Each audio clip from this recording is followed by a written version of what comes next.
Yo, it is not 2004, but the camera we are using is from 2004. It's the actual camera that Wes from Goat Creations back in the day, now Vurbmoto, shot the World Mini. This is Kevin Kelly, Zach Herrin, and we just wanted to show you what the World Mini looked like through the lens of the actual camera that was used by Wes. What's the name of that camera, real quick? We've got the stats here. The Panasonic DVX 100B. Wes shot with this exact camera at the 2007 World Mini. We're giving a little throwback to the classic World Mini vibes. And don't worry, we'll give you all the Ks here in a minute. This is about 200K. You're used to 4 million K. But this is the kids from today, shot with this same camera that Wes was out at the World Mini 20 years ago. We are stoked you are back with us, day number 2 of the World Mini. Some B-roll package here, letting you just kind of check out what the vibe was, the track looked like, some of the players, some of the heavy hitters. A beautiful day of racing. Look at that beautiful announcer there talking to one of the most sexy men as well. Happy guys down there on that podium. You hung out there all day. Verb merch running wild on the streets, looking good. Now let's get back to it here. 4K action. Now that looks better here. Let's take a look at some action as we roll right into the women's class. And gee whiz, Sophia Phelps knows how to ride a dirt bike. And she could not have drawn it up any better. Immediately grabbed that whole shot from the Michelin launch pad, and that was pretty much all she wrote. She was doing exactly what she said she wanted to do, hitting her marks, and had a great moto. Yeah, and you see Sophia, she was jamming with the boys, racing with the boys, and obviously handling business with the girls. Track looked great today. There's the number 19 of Brooke Whipple. She did great as well. There's a good look at, who's that? Isla? That's going to be the 701 of Tessa Rao. There you go. Coming around. Read it. I need bifocals. 20 years ago, I could have read that just to go with Wes's camera here, but it's 4K on the screen. This computer's tough to read. But there's another look at the 56 of Sophia Phelps. You see that lead she had. She was comfortably in control. Yeah, she maintained a fantastic lead throughout the entirety of the race. Here's Brooke Whipple, now jumping up to the Kawasaki, raced Honda almost her entire life, now switching over to the green machine. That is a scary big hill. Look how big that is. You come to a dead stop. And look at that lead. She is very comfortably out front. She's gone. And that's it for the women. It was all Sophia Phelps. And now we will cruise on over and watch a little bit of 85cc 9 to 15 first turn action. And it looked like it was going to be the 528 grabbing the whole shot, but this is not something that we are unaccustomed to. This class, the 85 9 to 15, we get all of the age groups, and it was exactly what we hoped, living up to the hype. Yeah, there's Nolan Ford. We have Tace Morgan, and he just goes down. He was really in the hunt. He had to pick that bike up. He is 2 feet tall, so it's a tall order for that young man to pick that little bike up. He's a stud. He can handle it, though. There's a 44, and then the 528. Yeah, Nolan Ford making the move and grabbing that whole shot over Jackson McCarthy on the 528. Tace Morgan tips it down, but immediately picks it back up and starts to charge back to the front. But Ford's been tough, man. He is kind of a bigger kid, so he's able to handle some of the bigger ruts, the big hills. He's comfortably in control. There's that number 810, the little man with a big heart, Tace Morgan. And look at the style from the number 44, up and over.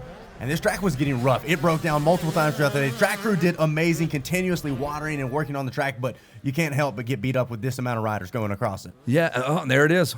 Again, that was the Bermuda Triangle yet again. The little left-hander, Ford having some issues there. He looks over his shoulder, and thankfully he had charged so hard to get away from everybody else, and nobody able to catch him. Yeah, pretty impressive stuff there. There you see McCarthy still in the second place spot. And there you see Morgan just now breaking inside the top 5. But like you said, big heart, never giving up until he sees the checker flag. There he is back on the charge.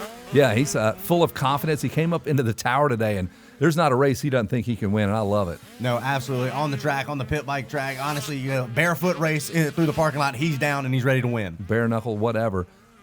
Look at the mountains in the background. We are so close to mountains, casinos, Red Lobster, Starbucks. You can go skiing. You can go lose all your money. You can do anything in this town. Just about an hour away from the Grand Canyon. And there it is, the pass.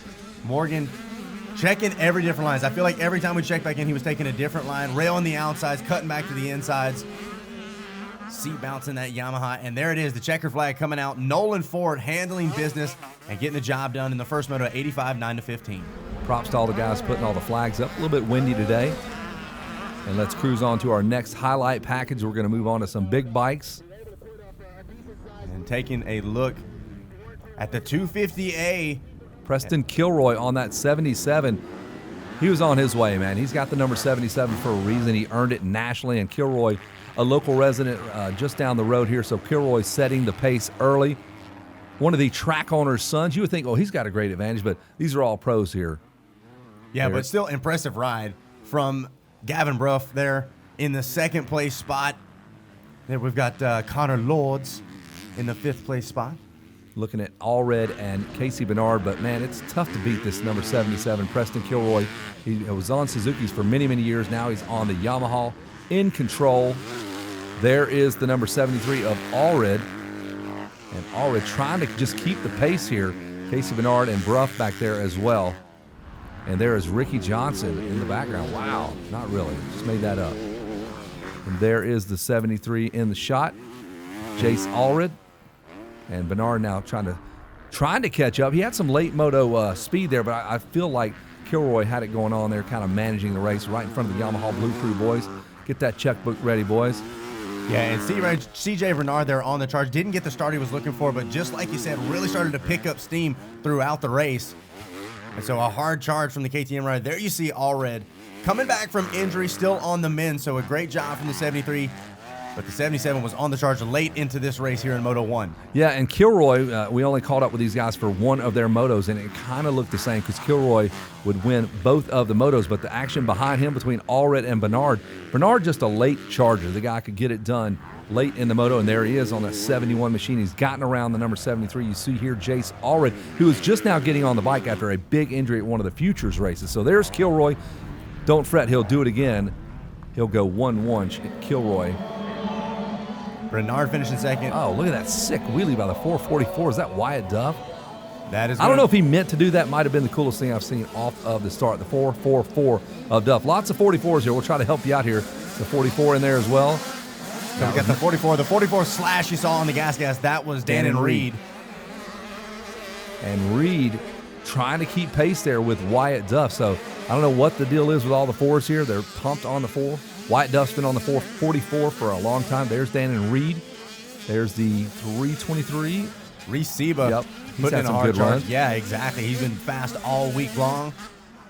And you could see that battle kind of push them away from Seba on this 323 machine. Handguards in effect, 90-mile-an-hour fastballs to the knuckles are no fun. There's the 44. I believe we saw Nolan Ford earlier in the day. And that's what I mean. This was a huge shakeup. Depending on the Super Mini 85 class, we had probably 5-6 riders that were shuffling throughout the top 5 up into the podium. And look how close they are. You better have your mechanic giving you all the horsepower. Climbing way up to the top there. You see the line choice there, cutting back like to the left-hand side. Look at those kids way back on the bike there. Nolan Ford, you got to pop your ears by the time you summit that mountain. Now lap traffic coming into play. There's Reese Seba again. And there is the number 5, Gage Dunham. In stereo. We sound great. I really sound good in this one. I'm feeling really good about this one. All the way to the top. Back down. That's what they call the strip there since we're so close to Vegas. Chase Baker there on the 278. Quick little look over the shoulder. Everybody getting right on the edge of that racetrack and just about to wrap it up there. The 444 of Duff going to hang on for that win, I believe. Fingers crossed. I announced the race, but I'm pretty sure he does it. There's Dan and Reed trying to change our attitude on that. He was dangerously close the entire moto. And he did not give up right there until the finish line. There you see hanging on just by a thread. The 444 of Wyatt Duff grabbing the win. Dan and Reed in second, and Reese Seba rounding out your podium. Gage Dunham and Jace Baker, your top 5. Little shout out there after the race. Good sportsmanship all week long, too. Yep. And this one was a fun one to watch. We knew this one was going to be a banger, and it delivered. The 87 of Grayson Townsend grabbing the whole shot. Alvin Hillian, though, he's not locked in on the starts. He's top 2 or top 3, but, man, does he know how to come through the field. Grayson Townsend had followed these guys around multiple motos, and that includes Aiden Kiefer and Hillian. He was sick of it. He got a great start, and he goes, I'm going to put these guys behind me, or at least I'm going to try. Yeah, and that's exactly what I was about to say. When it counted, he showed up, he got the start, and was able to put up a fight. Hillian gave him a run for his money, though, taking a lot of those outsides. There you see Kiefer getting a big kick coming out of that corner. Yeah, track's nice and rough for these boys, so Hillian pops that tear off, going to try to go around on the outside. They were that close multiple times, inside, outside, all the lines on the racetrack. Your choice. Look at that, in stereo. You would think he's got the pass, but it looks like Townsend might have control on the inside. He does. And there you see Hillian cutting down in some of those corners right after gravity cavity. Up the elevator they go. And just like you said, Alvin Hillian kind of wheeling that last 50 feet up the hill. And right there in tow is Kiefer. He's just sitting there watching it all, salivating, wanting to get in on the fun. His bike is getting sandblasted. Different lines way on the outside. Big triple here. You can huck that. I was doing that in practice. Couldn't do it during the race. I was a little bit slower. Yeah, doing it from the inside in practice, I say. That was pretty impressive. On my Super Mini Keeper, though, And look there at that. it was. Tucks the front end. These ruts are extremely deep, extremely long, they were saying, too, and it just grabbed the front end there on the 47. All right, so that leaves the battle right here for the 24 of the Jason Anderson lookalike, Alvin Hillian, inside, outside, body blows. Watch out for the water truck, guys. He's off the track. Don't worry. Little foot dab there. If you were in trials, it would have cost 2 points. So thankfully, it's just motocross. Look at that, jumping into the rollers. Looking like Blake Baggett there at, what was that, Freestone, launching into the 12-pack. That's right. That's where Stu posterized Millsaps as well. There's the 87. Kind of pulling away here. One little mistake and you're out of gas. Yeah, these guys have been on it all week long, whether it was practice or the qualifying races, tit for tat, and one mistake seemed to cost them big time. Let's climb this hill with the boys. Their lap times were extremely similar. He went ahead and untucked the shirt before the moto started, just like Jason Anderson, and just that close. Yeah, there we go. Full El Hombre style, feeling the flow to go along with it. I like it when you pronounce the H.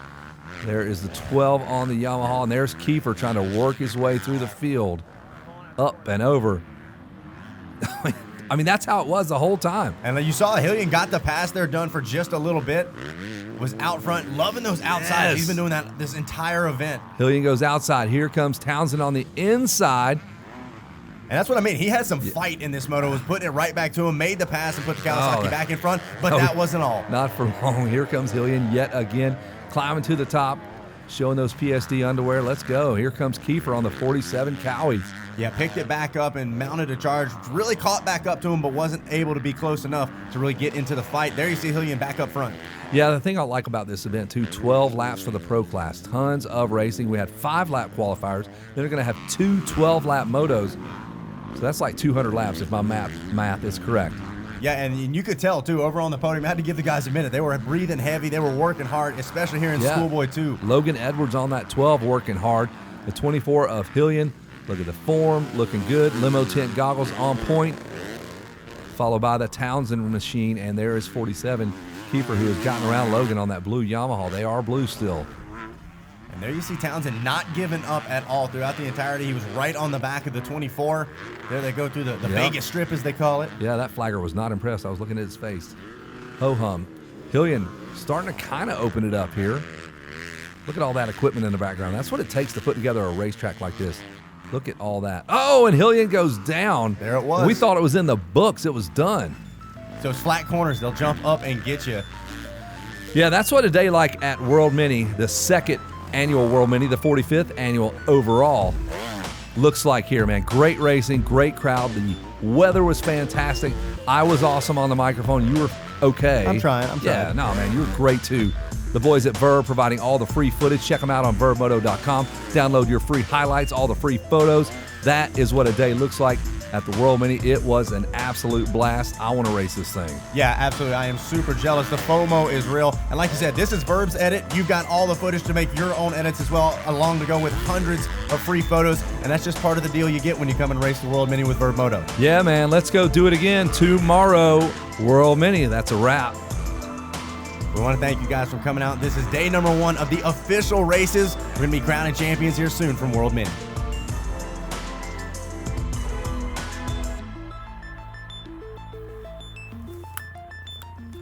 All right, let's do it 3 more times.